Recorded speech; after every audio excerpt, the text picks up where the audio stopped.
എന്നെ നന്നായി അറിയും, എന്നെ നന്നായി പുലർത്തും എൻ്റെ പ്രാണനായകനേശു.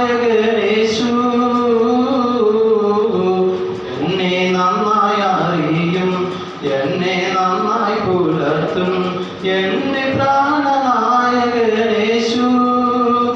അമ്മ ഓമനിക്കുമ്പോൾ അപ്പൻ താലോലിക്കുമ്പോൾ എൻ്റെ നാഥൻ വഴി നടത്തും.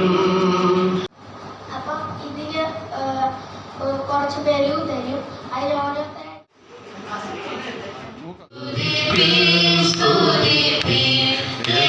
സ്തുതിച്ചിടുവീൻ യേശുരാ.